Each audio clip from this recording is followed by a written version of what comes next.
Ölkəmizin nəqliyyat infrastrukturunun yaradılması və genişləndirilməsi ilə bağlı çox işlər görülür. Demək olar ki, son illərdə qoyulan investisiyalar hesabına Azərbaycanın nəqliyyat sektoru çox sürətlə və uğurla inkişaf etmişdir. Həm Bakıda, həm ölkəmizin müxtəlif bölgələrində yeni müasir nəqliyyat obyektləri tikilir. Dünən Bakıda yeni dəniz ticarət limanının təməl daşı qoyulmuşdur və liman tikiləndən sonra ölkəmizin nəqliyyat imkanları böyük dərəcədə artacaq. Azərbaycan öz tranzit imkanlarından daha da böyük səmərə ilə istifadə edəcəkdir. Hər bir ölkənin uğurlu inkişafı üçün nəqliyyat sektorunun inkişafı mühüm rol oynayır və Azərbaycanda bu məsələlər həmişə diqqət mərkəzində olmuşdur. Bugünkü iclas şəhər nəqliyyatının inkişafı ilə bağlı olacaq. Xüsusilə bugün biz Bakı metropoliteninin inkişaf proqramını müzakirə edəcəyik. Şəhər nəqliyyatının inkişafı üçün son illər ərzində çox böyük işlər görülmüşdür. Bakıda 170 kilometr yeni yollar salınmış və təmir olunmuşdur. 15 yol ötürücüsü tikilmişdir. 30 piyada keçidi, bəzilərində hələ tikinti davam edir. Bakıda ən müasir standartlara cavab verən nəqliyyatın idarə edilməsi intellektual mərkəzi yaradılır və mərkəz işə düşəndən sonra əminəm ki, nəqliyyatın tənzimlənməsi prosesi daha da uğurla gedəcək. Şəhər nəqliyyatının inkişafı üçün və müasir standartlara cavab verməsi üçün ölkəmizə 2300-dən çox sərnişin avtobusu gətirilmişdir və bu həm insanlara daha yaxşı şərait yaradır, həm də ki, tıxac probleminin həlli üçün çox mühüm bir vasitədir. Əgər biz bir neçə il bundan əvvəl Bakıda yeni körpüləri, yol qovşaqlarını, yol ötürücülərini, piyada keçidlərini tikməsəydik, demək olar ki, bugün Bakıda nəqliyyat tam dayana bilərdi. Çünki şəhərin tarixi mərkəzində yolların o qədər də geniş olmaması problemlər yaradırdı. Digər tərəfdən şəhərə giriş-çıxışlarda dairələr mövcud idi. İndi bu dairələrin demək olar ki, əksəriyyəti aradan qaldırıldı və o yerlərdəki dairələr var idi. Bugün ən müasir körpülər, yol ötürücüləri tikilmişdir. Vaxtilə Bakıdan Heydər Əliyev Beynəlxalq Aeroportuna gedən yol həm çox bərbad vəziyyətdə idi, həm də ki, hər bir dairədə böyük tıxaclar yaranırdı. Pik saatlarında Əzbəyev metrosunun qabağındakı dairədə maşınlar yarım saat, 40 dəqiqə, 50 dəqiqə tıxacda dayanırdı. Ondan sonra gəlirdi Sabunçu dairəsi, ondan sonra başqa dairələr. Hər bir dairədə tıxaclar yaranırdı. Və demək olar ki, şəhər nəqliyyatı iflic vəziyyətinə düşürdü. Biz çox vaxtında bütün lazımı tədbirləri gördük, çox ciddi maliyyə resurslarını ayırdıq. Nəqliyyat Nazirliyi bütün bu işləri yüksək peşəkarlıqla icra edir, zövqlə icra edir. Bizim körpülərimiz, yol ötürücülərimiz təkcə nəqliyyat infrastrukturu deyil, eyni zamanda şəhər memarlığı nümunələridir. Onların xarici görünüşü, dizaynı gözəlliyi ilə fərqlənir, müasirliyi ilə fərqlənir. Və bugün Bakının mərkəzindən aeroporta və başqa istiqamətlərə getmək üçün artıq dairələrdə gözləmək lazım deyil. Biz məqsəd qoymuşuq ki, ümumiyyətcə şəhər nəqliyyatının tənzimlənməsi prosesi dünya standartlarına cavab versin. Bugün yolda işıqforlar da azalır və beləliklə rahat nəqliyyatın təşkili üçün bütün şərait var. Aeroport yolunu biz 2 dəfə genişləndirdik. İndi bəziləri artıq bu işləri unudur. Bu da təbiidir. İnsanlar yaxşı şəraitə tez öyrəşirlər. Bizim də vəzifəmiz ondan ibarətdir ki, Azərbaycanda və Bakıda ən yüksək standartları tətbiq edək ki, bizim vətəndaşlar ən qabaqcıl texnologiyalar əsasında yaradılmış şəraitdən istifadə etsinlər. Bugün aeroport yolu 8 və 12 zolaqlıdır. Digər tərəfdən yeni aeroport yolu tikilmişdir. Zıx Heydər Əliyev Beynəlxalq Aeroportu yolu. O yol ümumiyyətcə yox idi. Beton yolu, 6 zolaqlı. Yəni, bütün bu işlər, bir də demək istəyirəm ki, şəhər nəqliyyatının tənzimlənməsi üçün çox mühüm addımlardır. Bugün Bakıda müxtəlif yerlərdə yeni yollar həm təmir olunur, həm də ki, tikilir, yeni istiqamətlər açılır. Bakı, Heydər Əliyev Beynəlxalq Aeroportu, Mərdəkan, Bilgə, Kürdəxanı, Pirşağa, Sumqayıt yolu tikilməkdədir. Bu da yeni arteriyanın, damarın açılması deməkdir. Həm orada yerləşən, o bölgədə yerləşən kəndlər bir-biri ilə daha da rahat əlaqə saxlayacaqlar.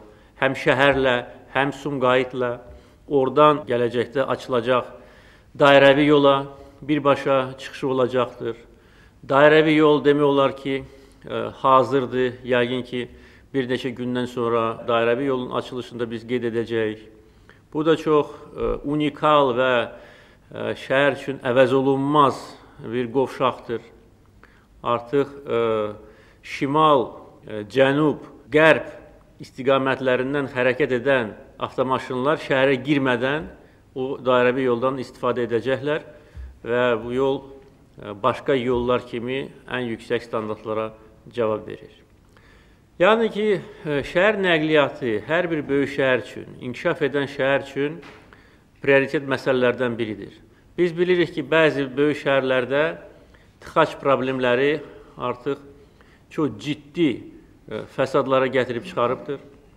Böyük şəhərlərdə insanlar saatlarla tıxaclarda qalırlar. Bəzi hallarda başqa şəhərə təyyarə uçmaq daha az vaxt tələb edir, nəinki şəhər mərkəzindən aeroporta getmək üçün. Yəni, biz də bu problemlərlə nə vaxtsa üzləşə bilərdik, əgər vaxtında çox ciddi addımları atmasaydıq. Düzdür, bu məsələlərin həlli üçün çox böyük vəsait lazımdır. Və deyə bilərəm ki, magistral yollardan fərqli olaraq, yəni bölgələrə aparan yollardan fərqli olaraq, şəhər yollarının genişləndirilməsi və yeni yolların yaradılması o qədər də ciddi iqtisadi səmərə vermir. Magistral yolların tikintisi əlbəttə ki, hər bir yerə yeni yol çəkilən kimi orada canlanma gedir, iş yerləri açılır, o rayonların imkanları genişlənir. Amma şəhərin içində bu yolların tikintisi sırf sosial xarakter daşıyır ki, Azərbaycan vətəndaşları rahat yollardan istifadə etsinlər. Və yolların keyfiyyəti də Azərbaycanda və xüsusilə Bakıda ildən ilə artır. Ən yeni texnologiyalar tətbiq olunur. Biz ən xırda məsələlərə qədər bu işlərlə ciddi məşğuluq. Bakı yollarının əsas problemlərindən biri həm keyfiyyətsizlik idi, vaxtı ilə keyfiyyətsiz tikilmişdi, təmirsiz qalmışdı, həm də çox sayda lükların mövcudluğu. Və lüklar elə qoyulmuşdur ki, maşının təkəri ora düşəndə demək olar ki, bir neçə dəfədən sonra maşın sıradan çıxırdı. Ancaq indi müasir texnologiya və avadanlıq gətiriləndən sonra indi lükün üstündən maşın keçəndə bəzi küçələrdə heç hiss olunmur. Biz elə etməliyik ki, şəhərimizin əksər küçələrində gözəl texnologiyalar tətbiq olunsun. Bu təcrübə var. Əlbəttə ki, bu böyük vəsait tələb edir. Ancaq biz bunu etməliyik, çünki bu şəhərimizin inkişafına xidmət edir, insanların daha da rahat hərəkət etməsi üçün şərait yaradır. Yəni demək istəyirəm ki, bu məqsədlərə biz böyük vəsait ayırmışıq. Hər il dövlət büdcəsində böyük məbləğdə vəsait qoyulur, ancaq biz bunu gələcəkdə də davam edəcək. Digər tərəfdən Azərbaycan çox uğurla inkişaf edir. Bizim maliyyə resurslarımız böyüyür, iqtisadi imkanlarımız genişlənir və biz elə etməliyik ki, ölkəmiz ən inkişaf etmiş ölkələrin sırasına daxil edilsin və bunu etmək üçün əlbəttə ki, şəhər infrastrukturunun yüksək standartlara cavab verməsi ən vacib şərtlərdən biridir. Bugünkü iclas Bakı metropoliteninin inkişaf planının müzakirəsinə həsr olunub. Bu məsələlər diqqət mərkəzindədir. Bakı metropoliteninin çox böyük tarixi vardır. Sovet İttifaqında Bakı birinci şəhərlərdən idi ki, metro stansiyaları açılmışdır. Birinci stansiyalar Bakıda 67-ci ildə istismara verilmişdir. Ondan sonraki dövrdə bu proses sürətlə getmişdir. 70-ci illərdə Ulu Öndər Heydər Əliyevin rəhbərliyi altında Bakıda metro stansiyalarının tikintisi çox sürətlə gedirdi. Ancaq Sovet İttifaqı dağılandan sonra əlbəttə ki, bu proseslər dayandı və uzun illər ondan sonra Bakıda metro tikintisi aparılmırdı. Bəzi hallarda əvvəlki dövrdə başlanmış layihələr yavaş-yavaş icra edilirdi, ancaq əsaslı şəkildə bu məsələ bir qədər diqqətdən kənarda qalmışdı. Bunun da təbii səbəbləri var, çünki müstəqilliyimizin ilk illərində ölkə qarşısında o qədər ciddi problemlər dayanmışdır ki, onların həlli bütün səhələrin səfərbər olmasını tələb edirdi.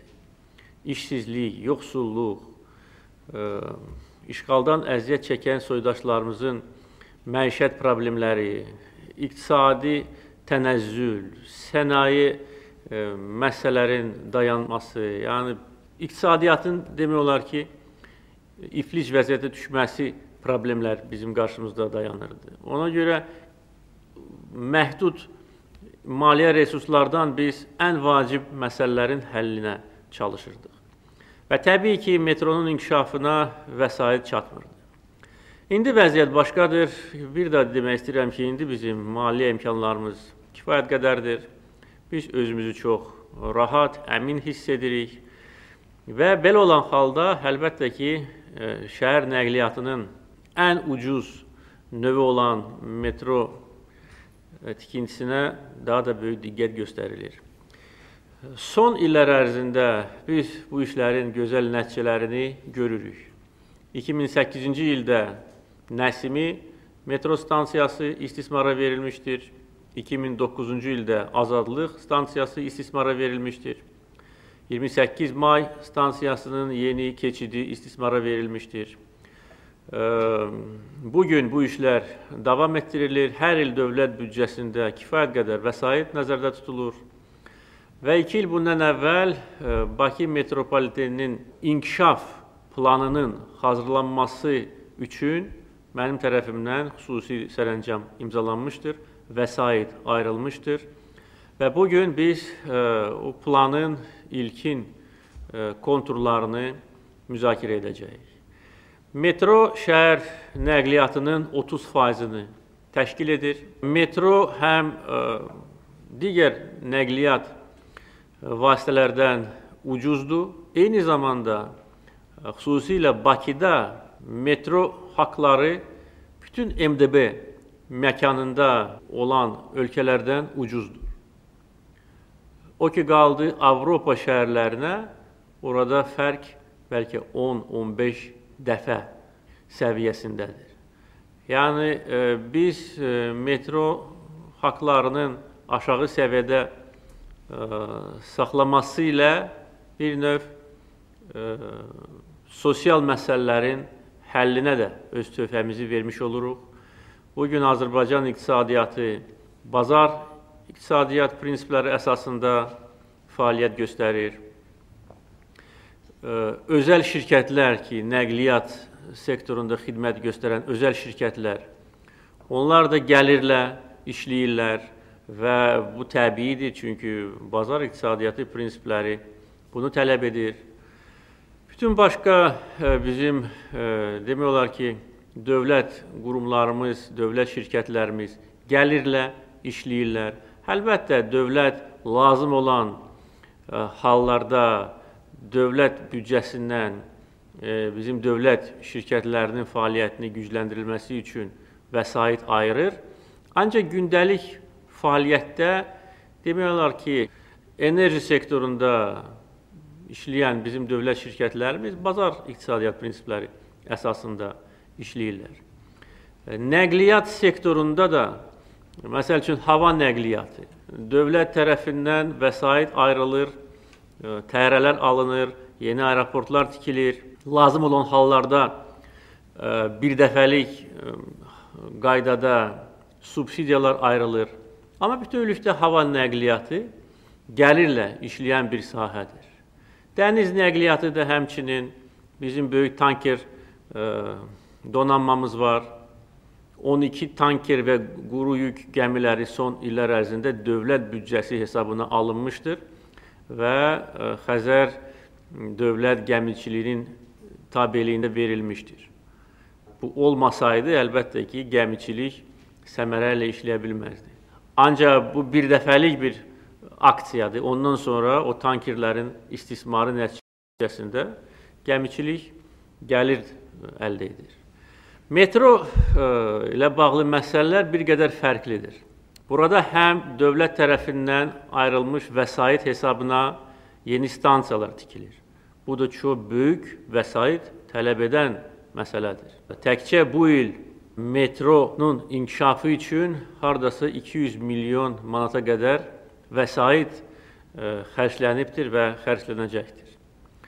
Digər tərəfdən vaqonların alınması dövlət hesabına həll olunur. Son illər ərzində 150-dən çox vaqon alınmışdır və metrodan istifadə edən vətəndaşlar bunu görürlər. Amma bununla bərabər metronun istismarı da dövlət subsidiyalar əsasında həll olunur. Bizdə metro haqları 15 qəpikdir.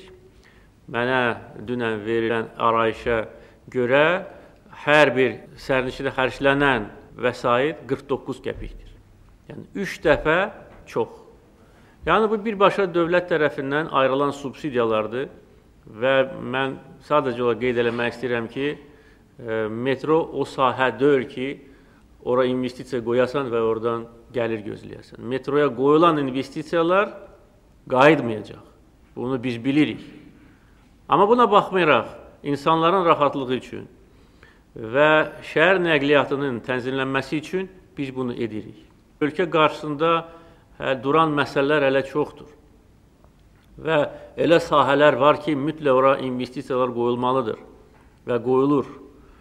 Və biz əlbəttə ki, bütün bizim maliyyə imkanlarımızdan çox böyük qənaətlə istifadə etməliyik və elə də istifadə edirik. Maksimum çalışırıq ki, qənaət tətbiq olunsun bu işlərdə.